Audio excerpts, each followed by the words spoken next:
How many guys do I think deserve a signature shoe? Maybe it's not that many, man. Just 5, 6 maybe. You know, we all know the top of the top. We all know who those players are.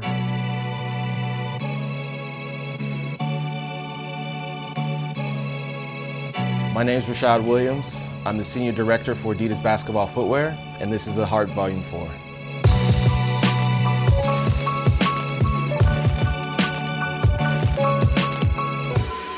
The story this shoe tells is a perfect blend between innovation and fashion, which equals James Harden. Beat the buzzer. James Harden put him in the popcorn Harden in the paint. Creating a shoe is a long process. It's a 2-year process. The reason why is we need to get all the insights from the athlete. We look at data from James's entire career. Some of the data has shown James is actually one of the fastest players in the NBA. So his top speed is around 19.2 miles an hour on the floor. James, I think this year is second in the league in minutes played. Puts up over 1,000 shot attempts throughout the season. So we look at all those little nuances in James's game and make sure that his footwear really can enhance his performance on the court. You would never think this process takes that long. It's just like, okay, this is what it looks like, this is the color I want, boom, let's do it in 2 weeks. Like, nah, you have to sit back and make sure that it's able to perform in the way it needs to.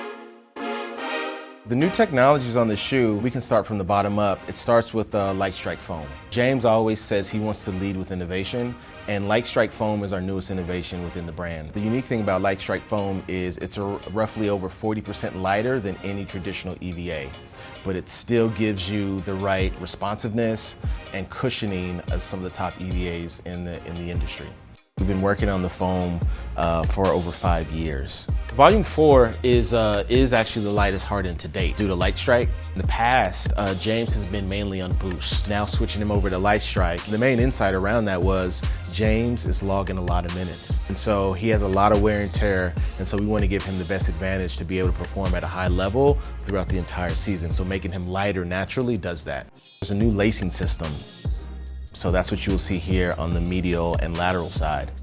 If you look at some of the designs and some of the original sketches, that was one area we were playing at. So from something that looks like this to something maybe a little bit more traditional, to looking at, hey, where do we bring more support up around the forefoot area and not the vamp around lacing. James really wanted to have a lacing system that can tailor kind of to everyone's game, multiple holes or eyelets in order to lace the shoe, the way you wanted it. It gives you different support depending on your style of play. So James is huge on stopping and starting. So lockdown is key, and so that's where we really focused here in the midfoot area for James, to make sure that he doesn't have a lot of toe jam, that his toes don't hurt when he stops quickly and takes that pull-up jumper. And then lastly, this kind of heel clip. So right on the heel, we have this TPU piece, which is a heel clip that really snugs the back of your heel and locks you down and locks you in. And it also is a great kind of showpiece as well for the shoe, and that gives the best stability that you need. Once your heel is locked in, you can make all the moves that James loves to do throughout the season. The most important thing for me is making sure that it can stay up with me, like make sure it's durable, making sure that when I'm doing my step backs and Euro steps and crossovers and all that good stuff, that the shoe feels like it's still on my feet, and it's basically going wherever I go.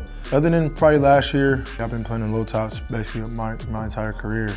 I feel like high tops are a little bit more bulkier, unless we find other ways to limit the space and limit the weight on them. But the grip is one of the most important things.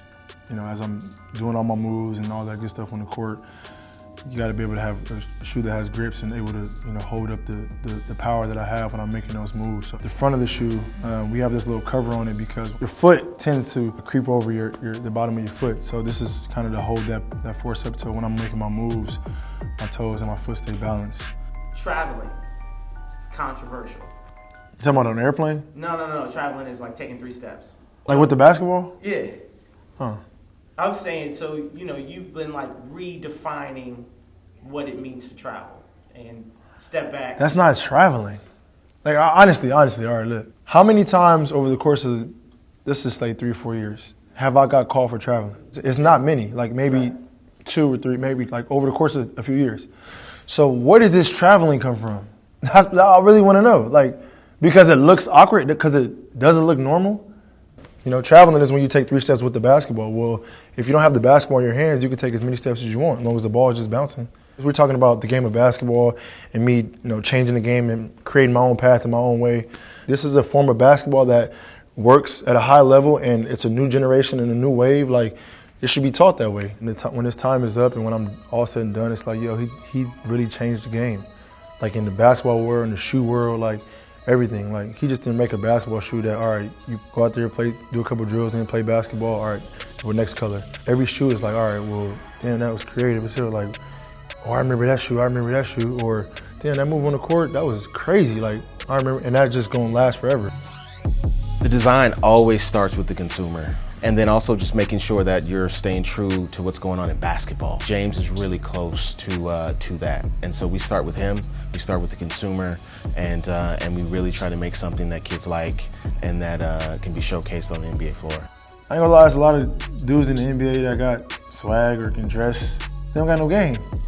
So, what? You trying to sell fashion shoes or you trying to sell basketball shoes? Like, so you gotta be able to have game, you gotta be able to hoop every single night in and night out, and then obviously the fashion and all that other stuff comes.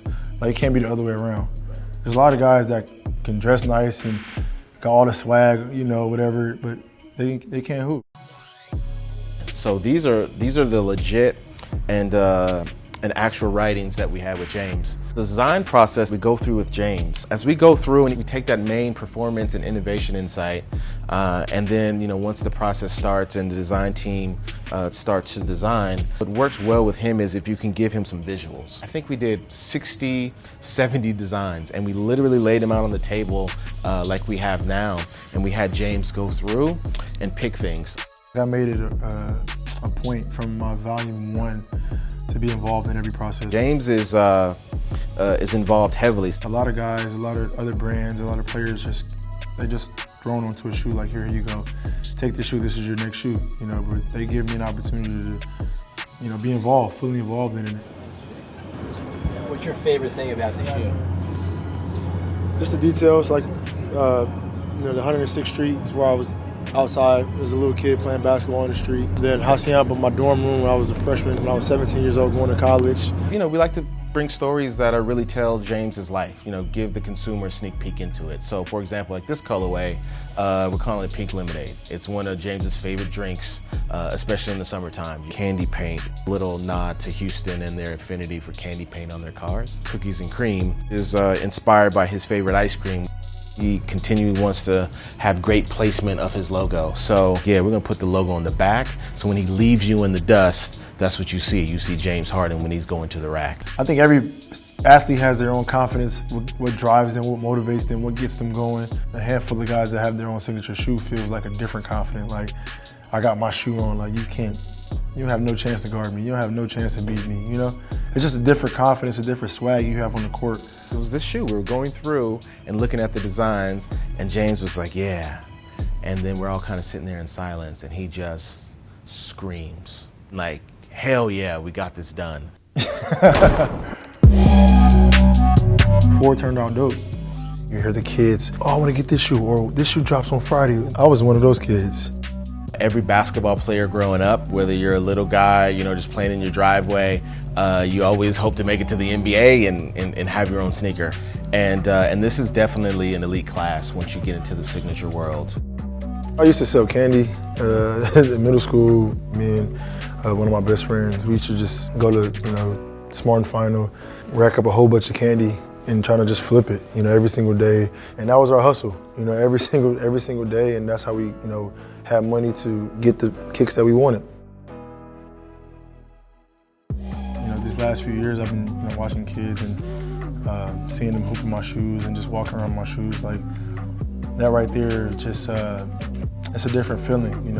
I was that kid and I was having the Kobe's on and the T-Max on and all those great players that paved the way for me. But a young kid wearing my shoe is it's a dope feeling. It just inspired me to keep going, keep being the best basketball player, the best leader, the best person that I can be. I'll keep inspiring as long as these youth and the kids keep inspiring me.